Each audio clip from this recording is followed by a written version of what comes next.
Hey Savvy Social Workers, this presentation is going to be on therapeutic communication techniques. This is usually found throughout questions that are on the exam, specifically assessment questions, knowing how to assess clients, what you're assessing for. Also in the clinical intervention section, just knowing what different techniques to use when. And so that's what this presentation is going to cover. Let's get into it. All right, first we're going to start with techniques that provide space for the client to be comfortable. Active listening. That is hearing, processing, and purposely comprehending the client's words. Okay? So active listening is vital to building therapeutic rapport. You can't allow yourself to become distracted by whatever else may be going on around you or how boring the client may be. You have to try to stay engaged with your client. Tip is that if you're finding it difficult to concentrate on what they're saying, try repeating their words mentally, like in your head, as they say them. So this is going to help you kind of stay focused as well as reinforce their message.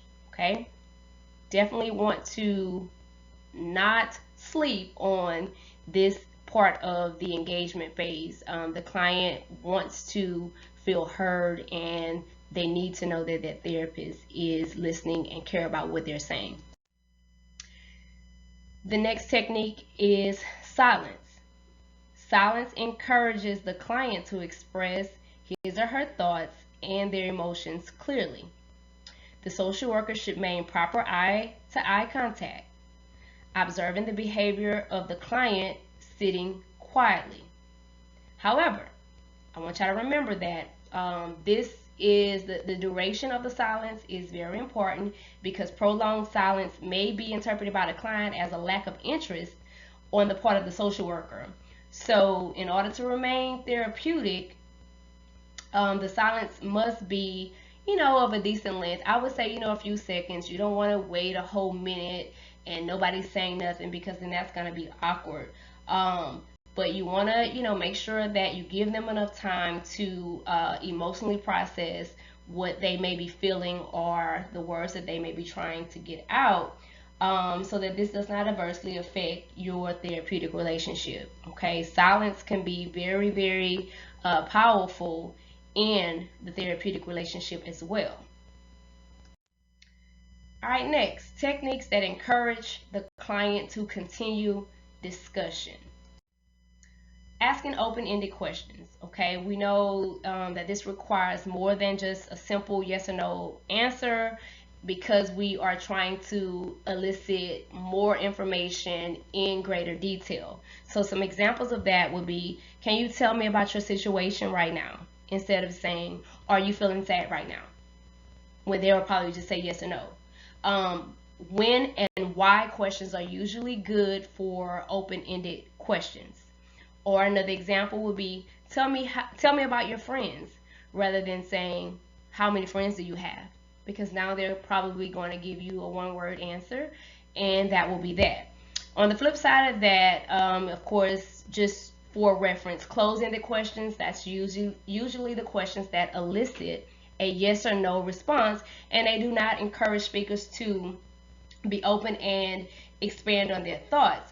So you definitely want, whenever you're trying to just get concrete details from the clients, this is probably the way you want to go with using the closed-ended questions. It's useful when the client is not able to, for whatever reason, to formulate more complete feedback. Then you can kind of ask the closed-ended questions, or if they're struggling with communicating with the social worker. For example, closing-ended questions are also useful, like if you have a client that is cognitively impaired, where they don't, have the best understanding, or maybe intellectually challenged. Okay, so some examples of closing-ended questions would be like, did you always feel like this? Or were you aware of feeling like this? So that they can just specifically give you a yes or no answer.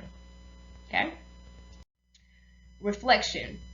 So reflection focuses on the client's conversations and feelings associated with them.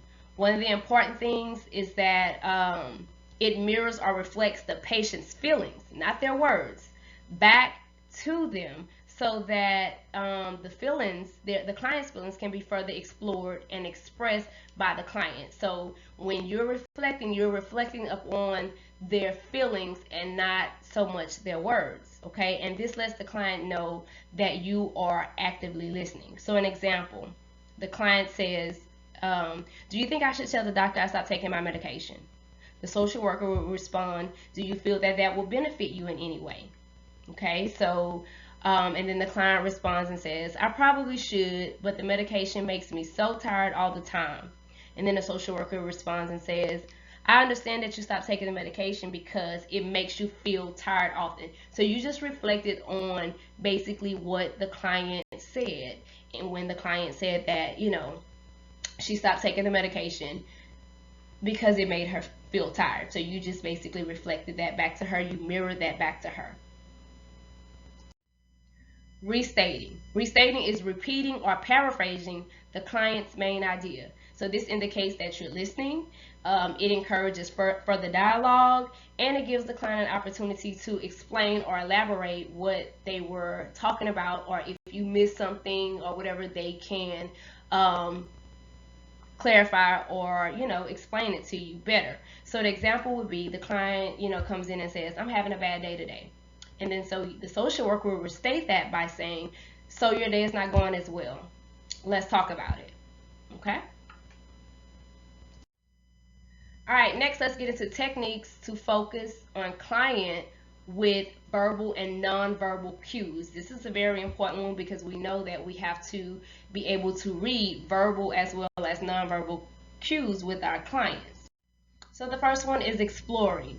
Exploring attempts to develop in more detail a specific area of concern to the client, and it also identifies patterns or themes. So some examples would be, tell me more about how you feel when you are alone in your room. So you're exploring. Could you recall the incident when you felt proud of yourself? Okay? These are ways that you explore to get more details or some specific details. Focusing. Focusing are questions or statements that help the client develop or expand an idea. Okay? It also directs the conversation toward the key topic. So basically focusing is just kind of keeping the session on track, or providing this general scope for you to stay in tune with the client and make sure that you're not just kind of talking off topic here and there. Okay, so some examples will be you telling the client, or the social worker telling the client, you mentioned you feel happy when or maybe somewhere in the conversation you heard the client talk about when they get angry. And so if you want to focus in on the client's anger and you want them to realize why they got angry or what triggered the anger, you would say something like, you said you become angry suddenly, and you can say when, followed by whatever it is you're trying to get out of the client. Okay? All right. So then next we have summarizing. Summarizing sums up the primary and main points that were discussed, as well as the conclusion of the discussion that was mutually decided of. Okay, so an example of that is that a social worker is educating the client about depression management, may summarize this discussion with a summarizing statement such as, during our discussion today, we have discussed the roles of depression medication, exercise, diet, and other factors as they interact with each other, and how these interactions impact on the successful management of depressive symptoms. So you have summarized everything that y'all have discussed in your session today about the client managing the depression. So this will allow this will remind the client of some things that was touched on, as well as some high points that you want the client to walk away with. Something important to remember is that a good rule of thumb is that summarizing should be done at the end of a topic or conversation. So if you're getting ready to switch topics in the middle of a session, then you would want to kind of summarize that current topic before going into another topic or conversation or session. Sometimes it may be appropriate to do it midway through if you're trying to use that as a way to draw a different thread of ideas or topics together. Or you can do it at the start of the conversation. Usually we summarize at the start of a conversation whenever it's useful to kind of recap on what our last session was about. So if the client comes in and you want to say, okay, so last session we ended talking about this, and so we discussed this, that, and the other, and that kind of is going to lead you into what the current session is going to be about. That would definitely be another appropriate time to summarize. Partializing. So partializing helps clients break down multiple or complex aspects and dimensions of the person, issue, situation into more manageable units so you can address them more easily. So we all know that our clients sometimes will come with a lot of issues or more than one issue at a time, and so they're just throwing it all on the table and just like, okay, these are all my problems. So a lot of times it helps the client to be able to break these issues down or organize them in such a way to where they can be able to focus on one problem at a time. And sometimes it also helps them to see how focusing on one problem at a time, it will help them to see how maybe one problem has led to the next problem that may have led to the next problem. So partializing is a way of just helping them to break down their complex issues. Techniques that encourage expression of feeling or emotion. Oh, girl, looking pretty mad right there. Making observations. That's calling attention to behavior indicative of feelings. So an example of making an observation will, your client comes in and you say, oh, well, you seem sad today. Or is everything okay? Or you can say, you're limping as if your leg hurts. Did something happen? So that's you making an observation. Basically something that you noticed or saw. Clarification.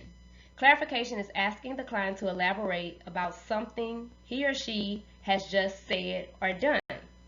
It makes the meaning of the client's message clear, and it prevents the social worker from making assumptions about the client's message. So an example would be the client says, currently, what I am doing in my life, I'm not satisfied. So that's a pretty bland, general statement. And so the social worker would clarify and say, what do you mean by not satisfied? So asking what do you mean, asking them to clarify it, be more specific, is definitely what you want to do. In order for the social worker to ensure that he or she has received and interpreted the client's complete and correct message without any errors, without any bias, and without any false assumptions, messages are often clarified and validated by the clients. So you clarify it and the client will validate or confirm whether or not you are understanding it correctly. So another example would that the social worker could say, when you're asking for clarification, you can say, am I correct that you mentioned wanting to join a group, a grief support group? Or I'm not sure I understand. Can you explain that to me? Or you can say, I'm not quite sure I understand what you're saying. Or another example would just be simply to say, could you repeat that? Or let's see, another example could be, I don't feel clear about the main issue here. When you said that you got mad all of a sudden, what exactly did you mean? And so this is how you're asking your client to clarify. Reframing. Reframing is sharing a different perspective from that which the client previously had.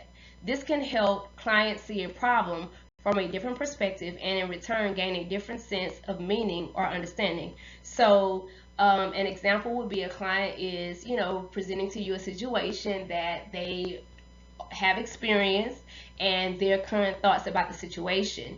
And the social worker could reframe it and say, something like, okay, so let's look at this a different way. And so you provide a different perspective for the client to be able to look at it. So instead of saying, the client could be feeling like, oh, well, I feel like she only picks on me because she knows that, I don't like this. And then you can say, well, reframe that would be, okay, what if she was really, just kind of calling you out because she admires your responses, or she knows that you're going to give the most educated answer. So that's another way to reframe and change the perspective with the client. So some special clarification techniques include exploring, paraphrasing, restating, and reflecting. So I put this right here because all of these, even though they're going to have their specific slides, they all kind of fall under the clarification techniques. Like when we're exploring with clients, we're trying to clarify something. The same thing with paraphrasing, restating, as well as reflecting. So I just put this in here as just a general side note. They are all techniques of clarification, but they all mean something different and serve a different purpose, because exploring is totally different from paraphrasing, as well as, restating or reflecting. Okay? So now we're going to talk about techniques that encourage the client to take a step for change. All right? Confrontation. Now, confrontation is a big one because a lot of times I hear clients say, well, social workers say that, oh, we don't confront our clients and things of that nature. Okay, so confrontation is pointing out to clients directly and without disapproval or judgment discrepancies, inconsistencies, or contradictions in their words, feelings, and actions. The social worker challenged the client to examine themselves for congruence. Okay, so when we hear the word confrontation, we always think of it in with a negative connotation. But when we're confronting our clients, it's not so much of a negative. It's just we're trying to get their thoughts and actions and words to align with maybe their treatment goals or something. Okay, so social workers see difference in between words and action of the client, and we try to get an explanation from them of why. Why is there no congruence here? This is what you're saying, but this is what you're doing. So we have to confront that, because that could be contributing to whatever the issue is that they may be having. So an example, the client can say, even though she said no, I didn't take her purse anyway. But you notice that the client, while stating that, was kind of smirking. So the social worker responds, you said you didn't take her purse, yet you are smirking. The client then says, I don't know why I'm like this. Sometimes I just can't help myself. And then the social worker responds and says, if you feel that you have a problem, you should acknowledge it so that we can discuss it. So that just pretty much means that, we're trying to get the social worker's words and thoughts in congruence to what their behavior is. Okay? So definitely kind of hone in on the confrontation thing, because a lot of people, when they see, the answer choice, confront the client, they're automatically say, oh no, we never confront the client.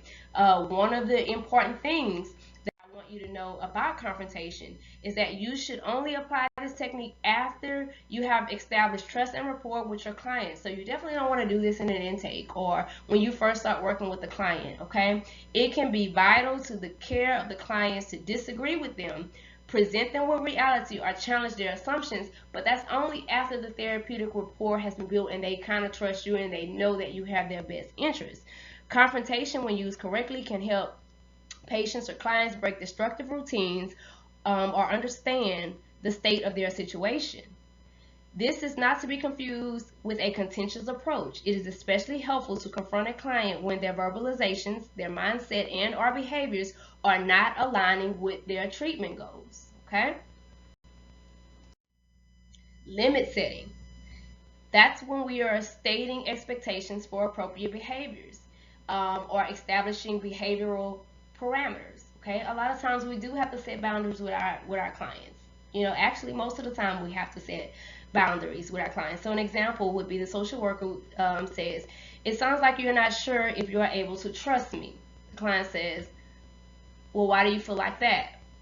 And then the social worker says, it's because you're asking me some personal questions. You're asking me some personal questions about me.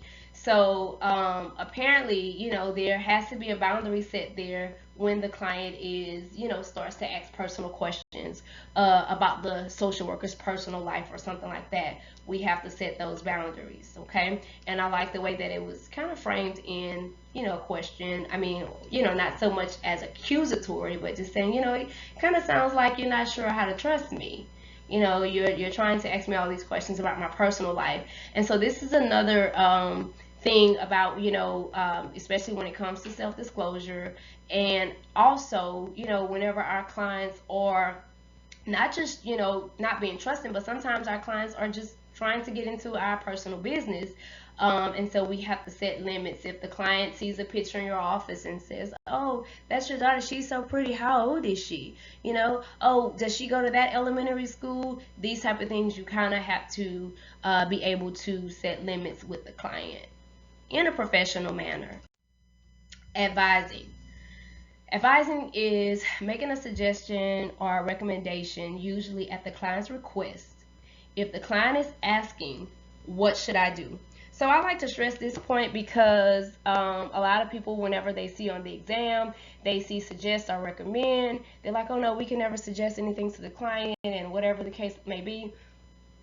Excuse me, but there are situations where you can suggest or recommend things to the client or, interventions.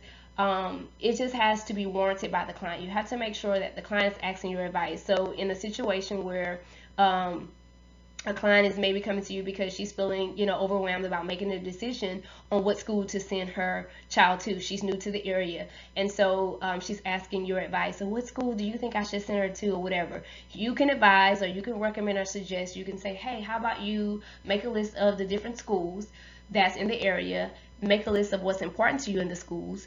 I suggest that you, schedule some school visits and go look and see what schools check off, the things that are on your checklist, and make your decision based off of that." In this situation, the client asked for your advice, and so you advised her, you recommended some things, you gave her some suggestions to help her. Whatever you recommend or suggest has to be in line with what the client's priority problem is, and it has to address that as well as help what that problem is if you're going to advise or recommend or suggest anything. Okay, and you should also convey that the client may freely accept or reject your advice. So when you suggest something, please don't make it sound like it's mandatory. The next thing is probing. And so probing, I put this at the end because probing is not therapeutic. It is invasive, uncomfortable for most clients, and a threat to the client's right to privacy and confidentiality. Probing the client with questions that are not relevant to their mental health care and mental health related concerns is never appropriate. It may satisfy the social worker's curiosity, but is not at all helpful to the client in addressing the client's needs. So even though if you heard something about a client or a situation that happened with the client and you may want to kind of ask questions about that, if it is not relevant to why the client is there or any of the treatment intervention that's going to help the client, just kind of leave it alone, no matter how, enticing it may be.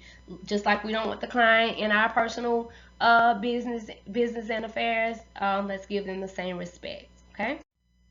And here's some side notes. I've had people tell me that they normally kind of get these confused, so I just put these.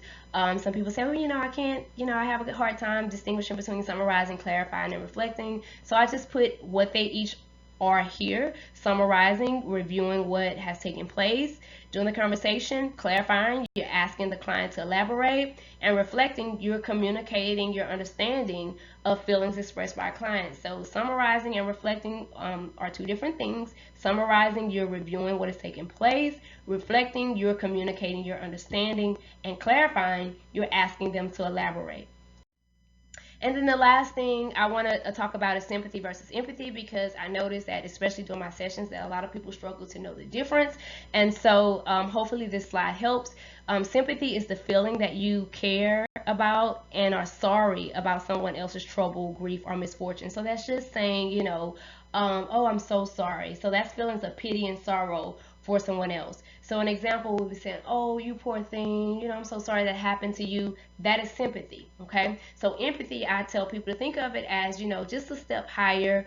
It's the feeling that you understand and share another person's experiences and emotions.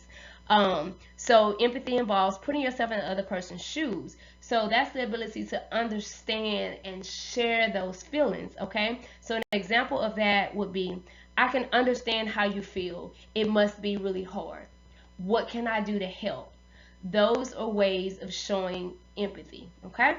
Well, I hope that this slide was helpful, and as always, for more ASWB exam prep resources, visit our website. We have study guides, we have an online course, we also have a Facebook group where we put a lot of free content in there daily, some questions of the day, some topics that you're likely to see on your exams. We provide all that to you. So follow us on all the social media platforms, and let's get this ASWB exam passed the savvy way. Thank you.